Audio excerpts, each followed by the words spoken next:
This is Wildcat Chris Harris from NWA TNA, one half of America's Most Wanted, and you're listening to the interactive interview with Dan Edler and James Walsh, the second best tag team in the world today. Interactive Wrestling Radio.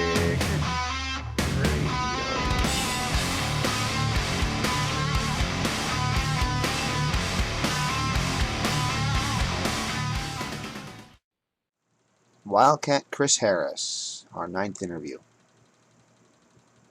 Chris Harris is a guy that had all the potential in the world. Everybody expected him to be the Shawn Michaels of the America's Most Wanted team, and in the end, though the history books are not yet written, it seems he's going to be the Marty Jannetty. See, Chris Harris got the first singles push and made the most of it with some phenomenal matches against Jeff Jarrett on those Wednesday night pay-per-views, as well as, of course, being a part of a fantastic tag team amongst the best we've seen in this generation. This was at the height of that tag team's run, its original run in 2002, 2003, 2004, that time period. And this was a really good interview. I hope you guys enjoy it. I enjoy the fact that both he and James Storm referred to some sort of a Tennessee and Kentucky rivalry. I was not aware, unless it's a college sports one, that there was like a, I'm a real cowboy. No, I'm a real cowboy. No, I'm a real cowboy. I did not realize that. I got to be perfectly honest. This is everybody's favorite superstar, Rob Van Dam. You're catching me on the interactive interview. Sweet. Hello, everybody, and welcome to another edition of the Interactive Interview on the interactiveinterview.com. I'm James Walsh, joined as always by Daniel Edler, and we're joined here today by Wildcat Chris Harris. Hey, Chris, how you doing? Very good. Thanks, guys, for having me. No problems. We'll launch straight into the questions. When you were a child, were you a wrestling fan, and did you always know that you wanted to be involved in the business? Pretty much ever since I started watching wrestling, I think it caught my eye and caught my attention, and it was almost like wrestling was so big to me that it was like a whole other world. And as everyone else, I'm sure I started out as a fan and just kept pursuing it. It got to the point where I guess I was obsessed and I had to try it. Who were your favorites when you were growing up, when you was watching it? Growing up as a kid, watching it, Randy Savage was the guy that was the bigger-than-life star to me. And this was in the days where, the wrestlers were like superheroes to me, to where, this guy wasn't even human. It was just, like I said, just another force. And so I really watched him as far as a fan, and I liked Randy Savage a lot. As the more I got into the business and started learning more about it and developing a respect for it, I really got into Bret Hart, and as far as, how well he works in the ring, and, just things like that. When I understood more about the business and was actually getting into it myself, Bret was the guy I watched a lot. Who was it that trained you to be a wrestler? I'm sorry? Who was it that trained you? Trained me? I started out with a guy named Charlie Fulton in Marion, Ohio, and I pretty much went through him as far as the wrestling moves themselves, counter holds, and how to get out of that. Just basically the wrestling side of it. And I felt like I was trained very well physically. And then I hooked up with a man named Roger Ruffin, who he's refereed with WWF many, many times. And I was taught the psychology through him, and was with him for many number of years. So a lot of my schooling was done mentally through him, and he finished up the physical part too. But so a little bit of half and half on that side, and I think I was lucky in that way because I had a lot better training than most people today. Excellent. When you broke in, did anybody else break in with you that we'd know of today? No, I guess not. I mean, I did it pretty much on my own. Within my first year, I became really good friends with a man named Chris Justice, and a lot of people don't know the name right now. although I feel very confident you will soon. He's in Puerto Rico with IWA, and he goes by the name Abyss. So if anybody is familiar with the territory down there, him and I are best friends, and we live in the same town, and we've kind of taken separate paths, but I'm sure eventually we'll wind up together again. So just keep that name in the back of your minds. He goes by Abyss down there, or Justice. We all call him Justice. So there's one guy that you'll be hearing the name of pretty soon. Excellent. Dan, you want to field the next one? Yeah, when you started on earlier when you during the beginning of your career, did you know that you wanted to become a tag team wrestler, or did you work mainly singles matches? I started out in the tag team, but that didn't last very long. It was just basically, I think, to get me familiar with the ring and the business. And no, I never really did take the tag teams. I went to singles, and in my own warped mind, I was thinking that I was going to be a single star and going to go through that. And I'd say for the first 6 years or so, I did very well as singles, and was just waiting for my opportunity to make it big and all that crazy stuff that you think. And with different opportunities I had, a lot of them get shut down in your face. And when TNA came about, I'd been in singles for a long time and definitely wanted people to take a look at me like that. But then, and I know James Storm was the same way, and him and I actually weren't even very close. And we had kind of our own feud going against each other that a lot of people don't know about. And the TNA reps had seen that, and I guess their idea was, hey, let's put these two together. And Storm and I basically looked at him and was like, "Are you crazy?" And so neither one of us wanted to do it. Didn't look at the team, and it was the last thing that we wanted to do. But of course, when you get an opportunity like that, you pretty much do what you're told and you make the best out of it. So we were hoping that we would be together for just a short time, and we'd be able to split up and go our separate ways. And it's been an amazing turn of events if you understand the story, because him and I, there's no other way we would want it right now. We've taken the ball and we've tried to run with it, and make one of the most successful tag teams out there. And there's no way in hell that we would even think about splitting right now or going our separate ways. I think we're better as a unit right now. Who were your favorites to work with during your first 6 years, as you talked about?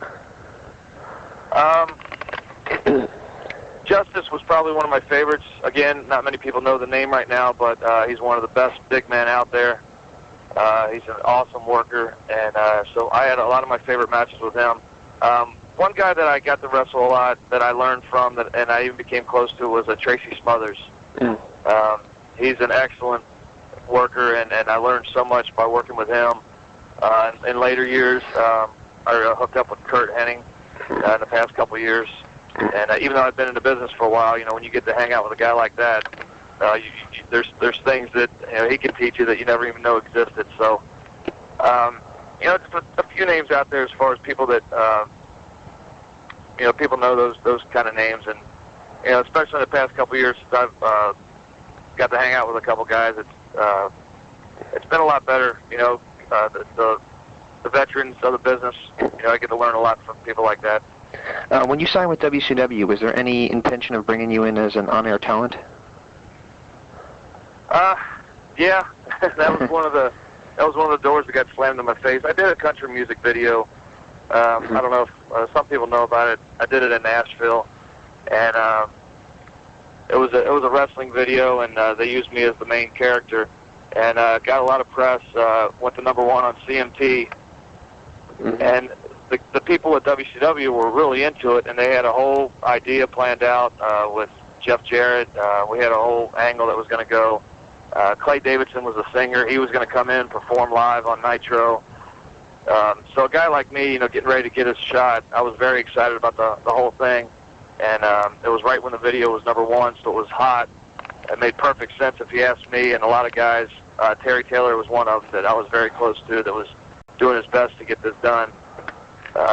It was probably days away from happening, and some higher-ups, I've heard rumors who they may be, but some people axed it, and it never came about. And which I guess it wouldn't have really mattered because a few months later the company went down anyway. So first the angle gets tossed, and then the company goes out of business. So go figure.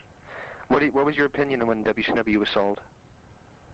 Well, a guy like me, I'm looking at like, Jesus, what more is going to happen?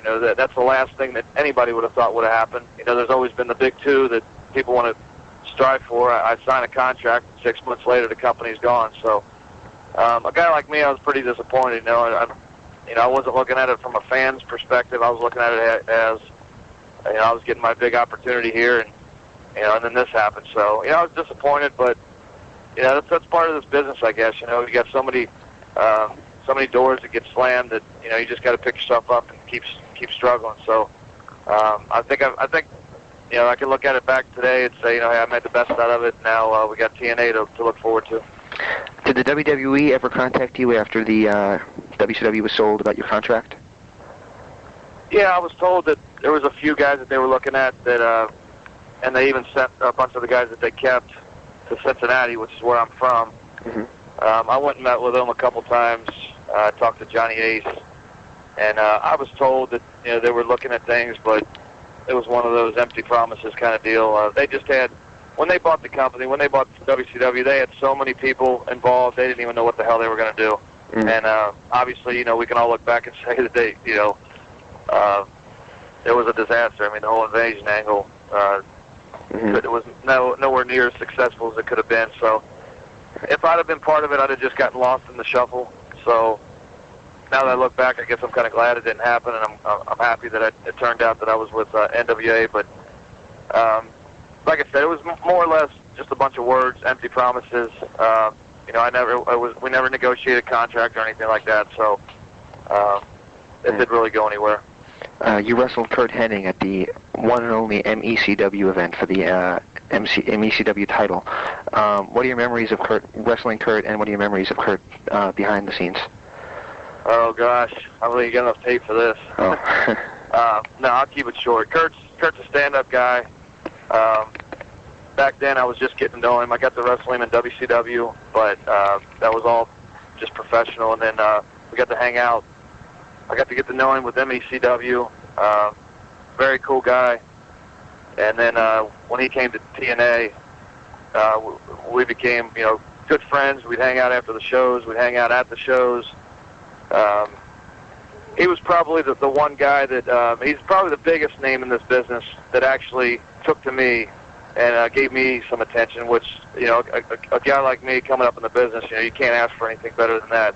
And he was always very encouraging of me, saying that he knew that out of anybody that he felt that I was going to be a star someday. And to hear somebody like Curt Hennig tell me that, that gives you a lot of motivation right there. So, and then obviously everybody has some Curt stories they love to tell, and him and I had such good times together. He's one of the funniest guys I've ever met, and I'll never forget the times that we got to hang out. It was definitely a big loss and a major tragedy with what happened, but I pray to him every time I get ready to go out for a match, and I know he's watching me, and I'm going to try to make him proud. What do you think went wrong with the MECW promotion? It was wrong from the start. You had Hitler running the whole thing, that running around in his. It was a disaster. It was a big scam, and like I said, for guys like me, and Justice was part of it too. We're looking at an opportunity that's out there in front of us, so we're pretty much willing to try anything. And then you got guys like Curt Hennig, Barry Windham that are there as well. So we're thinking, hey, there's some legitimacy to it. But Curt and I have talked about it before, and it was something that wasn't going to get off the ground from the start. The best part about it was that I got to make some good connections, and I did get to wrestle up with in the ECW arena. And but that's about the most of it. I mean, it was a disaster from the start, and it's probably better that it worked out the way it did. So I'm not sure how the fans look at it. I don't think it even took off hard enough to where people got much of an opinion about it. Yeah. You speak on your website a little bit about Legends Night from June the 1st, 2002. That's where you say you were discovered. Do you have any memories of that night? That was one of my favorite matches. Storm and I knew we had to turn it up a little bit because the TNA scouts were there, and had no idea that it would turn out to get as much hype as it did. But Storm and I went out there, gave it 100%, busted our ass, and by the end of the match, we were told by guys in the office that we'd be getting calls. And, no, it was a very, very memorable night for me. I do pop the tape in every so often. I'll watch it by myself. I'll watch it with Storm. That's a very memorable night for me, and a night I'll never forget. Hey, Dan, you want to take the next couple questions? Was the TNA scouts who were at that event, is that how they contacted you about joining NWA TNA? How did they contact me? Is that what you want to know? Yeah, was it through that event, or was it through a series of events leading up to that? No, I think it was pretty much that event. I talked to Jeff Jarrett that night. I talked to a lot of the guys in the office, but Jeff told me he'd be in touch. Bob Ryder got my number that night and was in contact with me within the week, and said they were going to offer a contract, which, at the very beginning it was a very short-term contract because they didn't know where it was going to go, but at least I knew I'd be on that first show. And that's when they had the idea to put us in the tag team, so we were safe for at least a few shows. And we struggled back and forth there for the first few months because I know we were off for a long time, but we just kept plugging away. So no, it was pretty much that one night that really got their attention. And I think a few guys kind of knew what Storm and I could do, but that night we really tore it up, and it snowballed from there. But that was the night right there. Did the fact that you and Storm gelled so well as a tag team surprise you? Very much so. There's no way that a cowboy and a wildcat should get along as well as we do. Now, especially when they put us together, you got a cowboy that runs out there in a cowboy hat and shoots a bunch of guns off, and has this southern language that I don't even understand what the hell the guy's saying half the time. And then you got a guy that from the city up in northern Kentucky that. Right across the river from Cincinnati. Two different, totally different lifestyles. We have a few things in common. We like to fight. We like women. We like to drink. You take put a few combos like that together, and it can gel. But like I said, I think we just both knew that we needed to make an impact as a tag team to make sure that they noticed something. And I really don't. Sometimes we joke about it right now together. We're like, well, hell, we don't know what we're doing to get as much of our name out there, as much. A lot of people are talking about us, and we laugh about it because we don't know what the hell we're doing, but we're just going to keep on doing it. So it's just one of those things. A lot of people say that. I've heard people say that guys like Storm and I, we shouldn't be gelling it this well as a tag team until you're together for a few years, and we've been together less than a year, so. I really wish I had an answer as to how it's happening. I don't know. I just know that we're going to keep doing whatever the hell we got to do, and hopefully it gets bigger and better from here. How satisfying was winning the NWA Tag Team titles? Good Lord. From a kid growing up, watching WWF, NWA, just the fact we were part of the NWA was thrill enough, but the fact that, we win the NWA World Tag Team titles, it was so overwhelming that I really didn't believe it for a few weeks. It wasn't until I got to carry the belt on the road with me so that we could defend it on the road that, when I was carrying around a heavy bag, all of a sudden I started realizing, I'll be damned, I got a world title belt, in my possession. And it's kind of overwhelming, and but it's addicting too, because you win something like that, and you really feel that hey, we won these for a reason, and and then you get them taken away, and then we got them back for a second time. You get it taken away again. It's almost addicting to where you feel like Storm and I feel like hey, we're good enough that we can win the World Tag Team Championship, and that we can take on any team. So, and we're at a point now where we feel like we belong with the belts. So, a heck of a thrill to do it, especially with the names that have held those belts. But now, hopefully, Storm and Harris are right alongside those names now.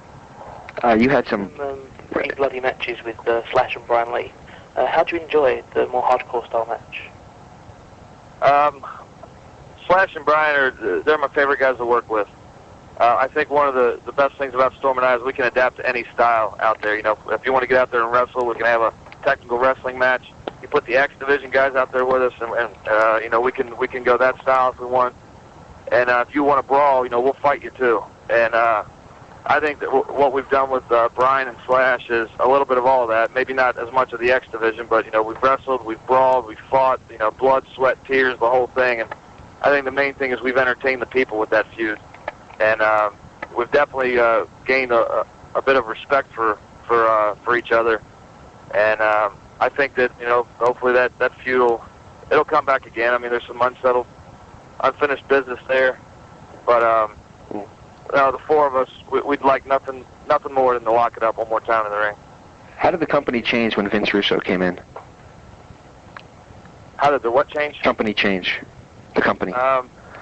Be honest with you, when he first showed up, it killed me and Storm. We hadn't ever talked to Russo. We were introduced to him, and since we were such unknowns to him, he took us off the show, and we pretty much hated him for it. And we thought, hey, Russo shows up, all of a sudden we're off. We fight and fight to get back on, and we finally got an opportunity. We got a dark match. We tore the house down. The place went crazy, and from then on we've been consistently every week. So I think it just took a matter of Russo understanding who we were and the fact that we could work. And now it's just a matter of getting some good storylines together and entertain the people. So I think we've definitely become impact players, and I'd like to think we've had some good talks with Russo. I'd like to think that he wants us around, and we'll be around for a long time. And we've developed a little bit of a respect for him too. Maybe keep him off TV a little bit more and keep him off the mic. But as far as behind the scenes, the guy's got a proven track record that he does have ideas that work. Not all of them, of course, but he does have ideas that work. And so I think he adds to the mix. You got a little bit of the entertainment business from him, and then you got the wrestling from the Jarretts and that. So a little bit of mix, I think, is good for everybody, for the fans. A message from the chat forum from forum member Ravel. He said, "Are there any plans for you in the future to go into the singles competition, or would you prefer to stay and become one of the tag team legends?" No plans right now. I'm really not interested, which I can't believe I'm saying that. Right now, I have a good thing going with Storm and America's Most Wanted, and we've been complimented by so many legendary people that I think we're gonna run with this as far as we can and make an impact in the tag team division. Make sure our names are stuck in the same sentence with the World Tag Team Championship. Hopefully, you can only pray that you have a lengthy career, and I'm sure that the singles day will come at some point, and I'll make a success out of that when I'm given that opportunity. But for right now, I'm 100% focused on the tag team division, and like I said, we're going to make Storm and Harris a name that people always remember. And the other question from the chat forum is, who do you feel are the top tag team in the business currently, and who do you feel are the most underused tag team in the business? I'm going to stick with tag teams and TNA just because I think that I really think, and I'll just make one comment on this. WWE, I just don't think they're doing much with tag teams anymore. You got so many singles guys that they put together for a matter of a few months, and then they're split again. When you make a successful tag team, you got guys that are 100% into that tag team, make a name for themselves as a tag team. Not to where they're waiting for the next time they get a singles match. So the Dudleys have been around for a while. Obviously, they're successful. You got the new the hell are those guys' names? The Island Boys with 3 Minute Warning. Yeah, them guys. I think they're doing well for themselves. So like I said, guys that you look at as tag teams. When it comes to TNA, I think Storm and I have done very well making an impact for that. I think the new church as I said before, are very successful. They deserve a spot up there.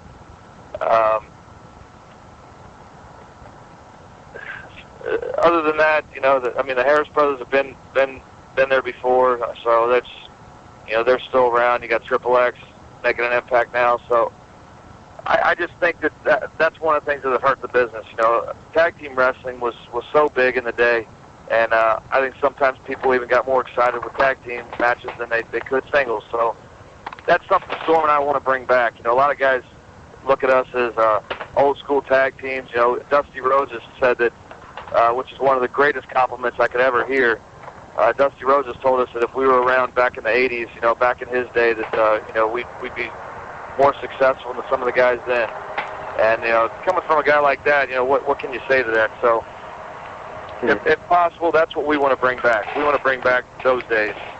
Basic wrestling with, obviously, you got to be able to entertain the people. But I think Storm and I have enough charisma that we can do a little bit of both.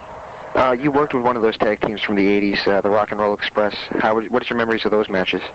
It was a classic to work with those guys. Actually, that was a tag team that I watched growing up, and I had so much respect for them. So, obviously they're not going to give you the match they could have back then, but it was just an honor to be in the ring with those guys, and even just enjoyable to be able to hang out and talk with them. So, definitely an honor to be with them, and and they're still kicking, so those guys can still do it when they want.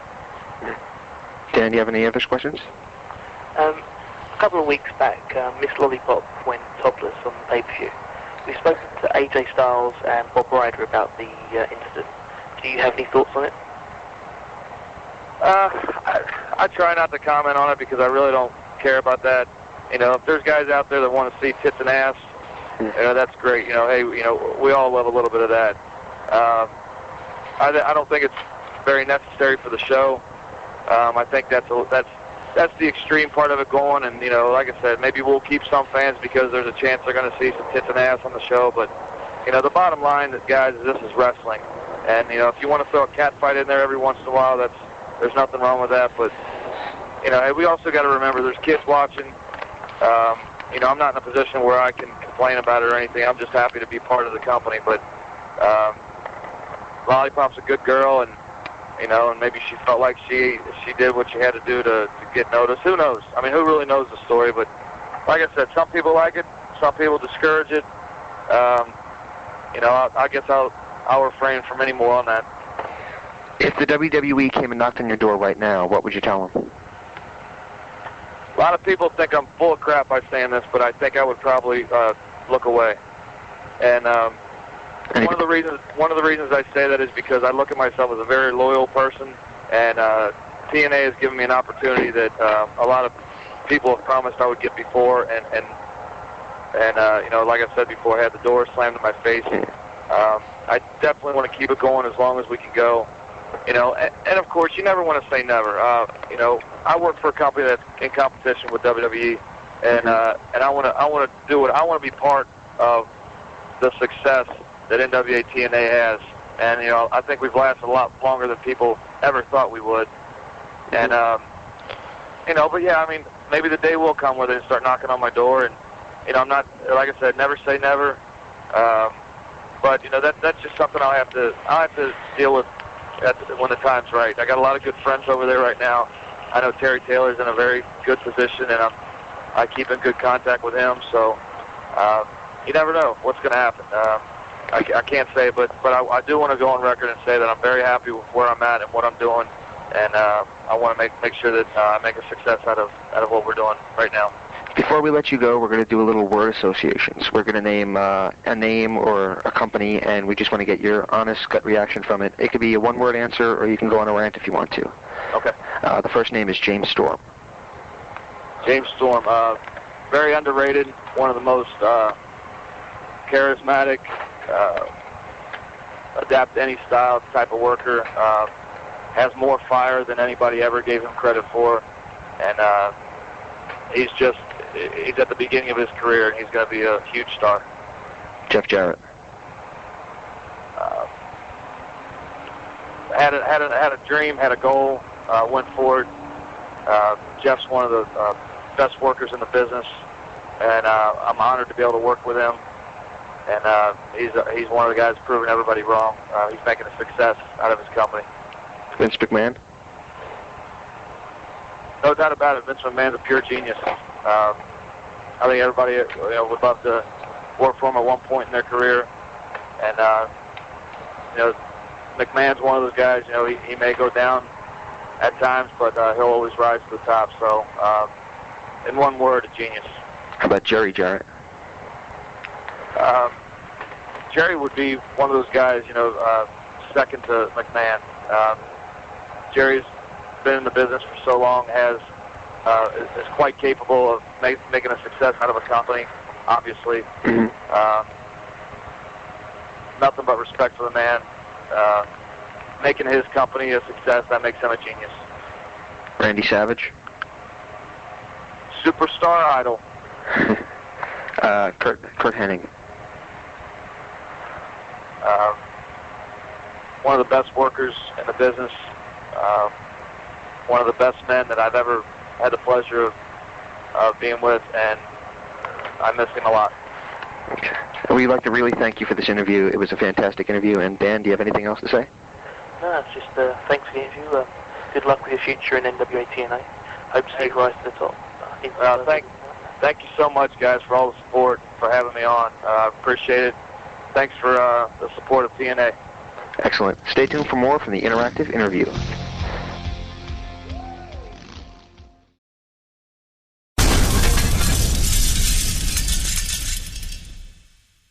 Hey, this is Tracy Brooks, and you're listening to the interactive interview. Daniel Edler, and our special guest today is the Tennessee Cowboy, James Storm. Hey there, James. How are you doing today? Good. How you guys doing? Very good. Doing good, thanks. Okay, let's launch in with the first question. We've got loads of questions sent in for you. Got about 7 or 8 brilliant ones from the chat forums, but we'll start from the very beginning. Were you a fan of wrestling growing up, and did you always want to become involved in the business? Growing up, I always wanted to be a professional wrestler. My big influences growing up were Hulk Hogan and especially Bret Hart. I loved watching Bret Hart wrestle. And, as I got older, especially when I got into the wrestling, and I appreciated him more as the wrestling side, what all goes on in the wrestling ring, Did Hogan or Bret Hart's style of working influence the way you work in the ring today? Bret Hart does. I like the way he works a lot in the ring, carries his stuff in the ring. He can tell a really good story in the ring, and I think that's what wrestling is starting to miss these days. Mm-hmm. Who helped to train you? Who trained me? Yeah. Actually, Slash. Really? I was reading on your website that you said you broke your shoulder while you were training or while you were just breaking in. Is there a story behind that?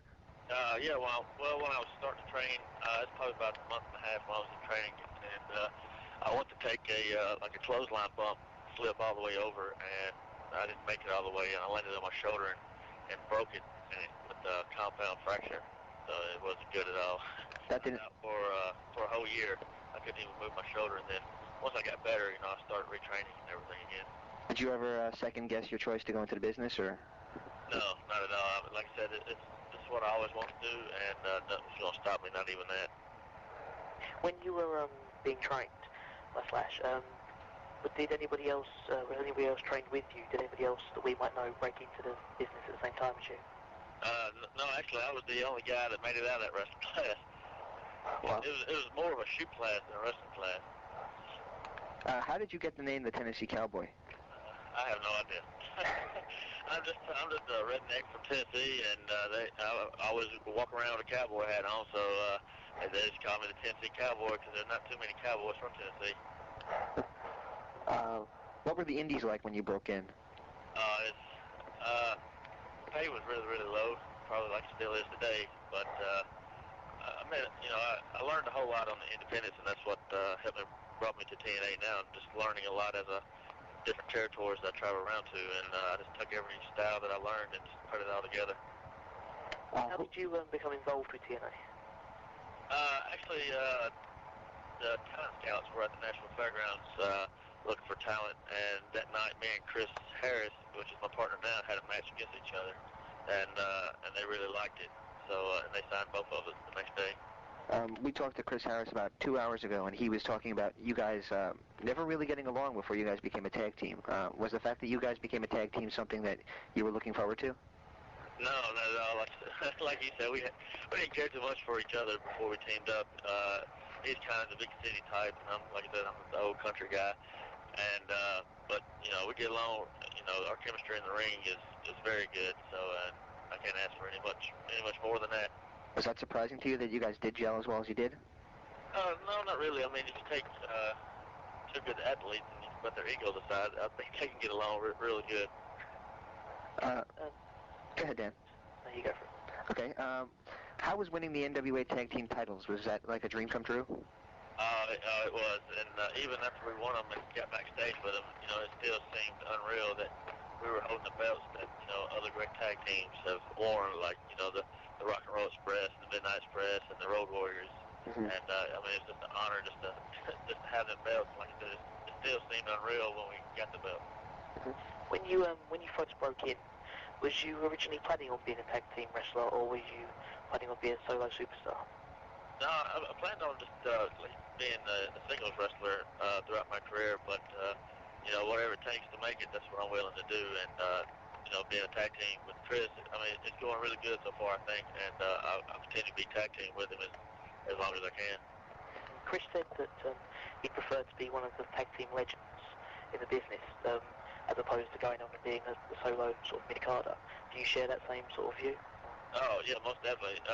As me and Chris is, getting better as a tag team, our friendship is really close, and right now I don't think neither one of them see us splitting up, and because we're having so much fun in the ring and out of the ring being a tag team, and I wouldn't change that right now.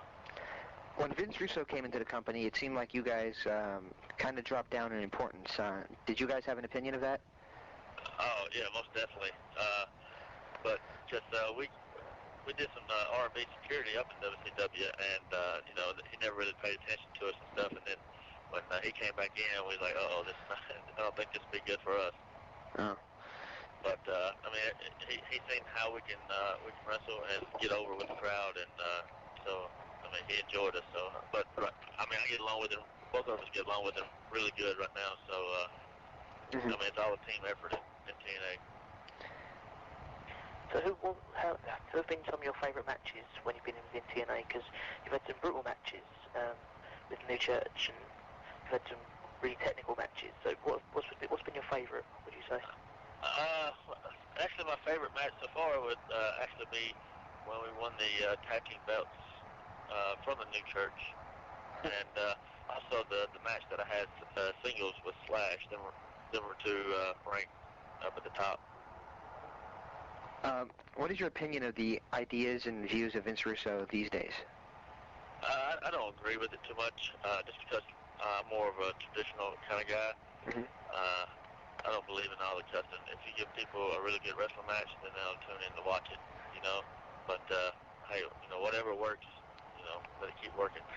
What was your opinion of when they did what I think went too far, when they did the lollipop incident from a few weeks ago? Yeah, I didn't care too much for that at all. I mean, there's a bunch of little kids in the audience. I know if I had a little kid, going to see a wrestling show and that happened, I wouldn't bring him back at all. And that's what you have to pay attention to too, is because the kids, they're gonna grow up, and they'll want to bring their kids to a wrestling show, and hopefully they'll keep coming to TNA. Dan, you want to fill the next one? Yeah, sure. With yourself and Chris being one of the top tag teams in TNA, who would you say is probably the best tag team overall, excluding yourself? And who do you feel possibly the most underused tag team at the moment? Right now, I think before we came along, probably the best tag team. I don't know. I really liked. I mean, there's so many out there, But I mean, I have no idea. It's hard to choose from. But right now, I mean, I have no idea. I'm just having fun being a wrestler. It's hard to compare myself, especially with the other great tag teams, because it's unreal that that we are getting compared to the other tag teams and stuff. What was your opinion and reflections back on your match with a couple of matches actually, with the Rock and Roll Express? When they told us that we was going to work the Rock and Roll Express, we was like, you got to be kidding, and because, not because, they're legends to us, we grew up watching them too, and they're older, but, they can still go and they can tell a great story, and, it was a dream come true just for us to be able to wrestle with them guys. If the WWE came knocking on your door tomorrow, what would you think, or what would you tell them? I'd tell them thanks, but no thanks. The money would probably be better, but I'm having so much fun in WATNA, and I'd like to see this thing succeed, and I think that's how everybody in TNA feels right now. It's just a big team effort, and everybody is working together to make this thing work. Excellent. Dan, do you have a question to ask? Yeah. Since you've won the TNA Tag Team Championships, what future goals do you have? Where are you sort of setting your ballpark? I like to go to Japan. Everybody says it's pretty cool over there, and hopefully me and Chris can go over there together as a tag team with the tag team belts. So I definitely want to go to Japan. Not to backtrack a little bit, but you mentioned that you did R&B security for WCW. I guess this was in the summer of 2000. My question for you is, when you signed the contract with WCW, was there any intentions of using you on camera? No, I don't think so.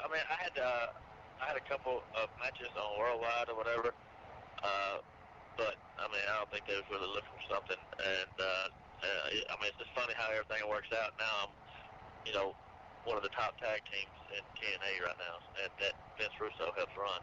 Yeah. Did you have your training was sort of shoot fighting. Have you ever thought of going into the mixed martial art world or anything? No, I'm not that flexible. I'm just a wrestler. I'm not a martial artist. I was just going to ask you this. When WCW was sold, how did it affect you personally? Personally, I thought that was my best opportunity was making it WCW, because I knew trying to make it in WWF would be very hard. And then when they went down, I just kept working, and then finally TNA came around, and then I worked even harder to get a spot with them, and so here I am today. What are your future goals in the business? Make as much money as I can. We're going to close up with some word associations. We're going to just say a name or a name of a company, and we're going to get your opinion of it. Or you can say one word, or you can go on a rant. It doesn't really matter which way you want to do it. Okay. The first name is Chris Harris. One tough SOB. He is one of the toughest guys I've ever wrestled. Vince McMahon. I never met him, so I don't know. Jerry Jarrett. Hell of a guy. Jeff Jarrett. Super nice. Good to get along with. Slash. No comment. Kurt Hennig. I like Kurt a lot. He helped me. He helped me out a lot during his last days. Bret Hart. I haven't met him, but to me, he is the superstar. Randy Savage. Beyond life, he's one of the characters, that you just can't touch. Before we close up, we just want to thank you for this interview, and it was really great talking to you and Chris, and hope we'll be watching Wednesday night, and we'll continue to do our part as fans to promote TNA, and we just want to say on a personal level that I have infinite respect for everybody in that locker room, because thank you guys very much. To be a competition for the WWE says a lot to me, so I really appreciate that you guys are out there. Just before we finish off, where can fans find out the latest information about James Storm? You can go to www.cowboyjamesstorm.com. Excellent.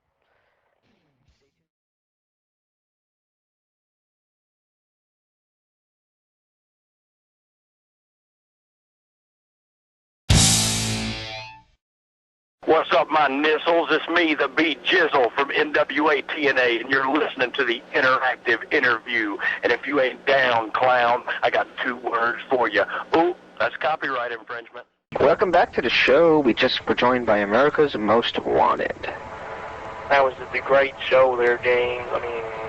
With that cowboy and that wildcat. No, but seriously, excellent interview for America's Most Wanted. Practically the top tag team in TNA right now. Yeah. They're going to be huge, and it's good to hear them both saying how loyal they are to TNA. It's really good to hear that. I mean, in the past, I'm sorry to step on you, but in the past, I've heard a lot of people say, like when they were in WCW, they've said, "Oh, well, I can't wait to get to the big leagues, to the WWF." And I know a lot of people in TNA say that they can't wait to get to the WWE. And to an extent, I can understand that for TNA, because TNA is an uncertain future generally. Because, I mean, let's face it, a new company's trying to start up in a world like today with, bad economy, especially in America, bad economy, just a bad interest in wrestling. There's no interest in it right now. So, I mean, with WrestleMania coming up, there's interest, but other than that, I mean, you're really not going to get that much money off it, because the business is 1/3 what it was just 3 years ago. And plus the fact that not every TNA talent is under a contract. Right, they only have the top... What'd you say? If you go to WWE, you're under contract, so you have security. Yes, indeed. But it seems to me like if you're really going to be important to the TNA product, they're going to give you a contract. And that's really why... But we've had, who was it that came on? Lollipop. Lollipop, yeah, she definitely got one. Well... Then again, okay, maybe we answered our own question with the, maybe the answer to the question itself. Again, I'm not going to take part in insulting the guests. I honestly have a lot of respect for everybody that comes on here, but I will say this, and I did say it on the Lollipop interview, and we should have done a recap for that. I found myself biting my tongue a few times. I really didn't appreciate the nudity on the show. And, well, the sad thing is, 2 weeks after it happened, here we are still talking about it in interviews. And in the sick minds of the people that wrote it, namely Russo. And I have a lot of respect for Russo, but when he does things that are that far out, I really have a problem with it. But in his mind, the fact that we're mentioning it is a good thing. And the fact is, I mean, the fact that we're mentioning it, but everybody that we mentioned it to has said it's a bad thing. And as Bob Ryder, both of America's Most Wanted, and AJ Styles have all now said what they think is a bad idea. 4 people inside the company, especially Bob Ryder, who's practically an owner of the company, let's be honest. He's the Jim Ross of NWA TNA. Indeed. His interview's going to be up very soon, so you'll be able to hear. You'll be able to hear Bob say this if you don't know what we're talking about right now. His interview will be up in a few days. Right. But, in the future, I mean, it's great to hear that these guys, they've been working hard for a long time, and they finally got their break with TNA. And these days, loyalty just isn't something you find everywhere. And to be honest with you, it's warming to hear something like that, because I commit myself to a company when I become a fan. And I'm a fan. I'm not going to say that I'm not. I'm a fan of wrestling, and if I wasn't, I wouldn't be doing this show, and I wouldn't, be bouncing off the walls every time I get a big name guest like this. So. Talking of big name guests, on the interactiveinterview.com, you can check out our Macho Man Randy Savage interview, which was uploaded the other day. We've also got, last week we had Rudy Charles Lollipop and the Double Impact 2-on-1, which is available in the archive section. We've got interviews with Trinity, Larry Zbyszko, Paul Buchanan, Alan Funk, Jerry Lynn. The list goes on and on. And now we've got added to that is America's Most Wanted. Coming up real soon, we've got Bob Ryder, which was recorded a couple of weeks ago now. Yeah, we had technical difficulties getting some interviews up. I continue to have a couple little glitches, but in the future to come, we're set where we got to be, and we're going to keep getting them up as soon as possible. We want to keep each interview up for at least a few days. We figure that you, the fans, deserve to be able to hear it. But starting real soon, we're going to have archives up. And the archives will allow you to download them from any time. Moving to a different server, allowing us more space, more bandwidth, which means that you can go and access any interactive interview show at any time. Obviously, the most heavily promoted one will be the current show, which is available on the main page. But hopefully we're trying to get a new design as well that will allow us to list all of our past interviews on the main page. Really? It could get pretty lengthy towards the end, though, when we start having 20 or 30 people. But It should be probably a couple of weeks at the rate we're going, but... Oh, yeah. Well, the way I see it now, we got a lot of interviews up. We got a lot of quality programming for people to listen to. So, I mean, and let's face it, we're now somewhat linked with NWA TNA, thanks to those great people down in Tennessee. And I know Dan's from England, so he doesn't get to see TNA. But I'm from Arizona, and I'm a big fan of it, and they help us out with getting guests. I mean, I'm pretty much on a first-name basis with some of the office people there, so we're working pretty hard, and we're getting over, and we're going to continue to promote TNA, because, to be honest with you, that's the only wrestling I watch these days. And that's I read the TNA report, because I don't see that much television, to be honest. I'm pretty hectic with work and stuff. So when it's on, I don't always get a chance to watch it. But apart from pay-per-views, which I watch every month. But I read the TNA recap on about 3 or 4 different websites to catch every bit of it. I'll read the WWE recap on one website, my own. What website is that, Dan? That website is 3strandwrestling.com, James. Thank you, Dan. Yeah. Thank you, Dan. That's good. Maybe one day we can get the animated voice on here. That would be very good. Hello, you're listening to the interactive interview. At the interactive interview. .com.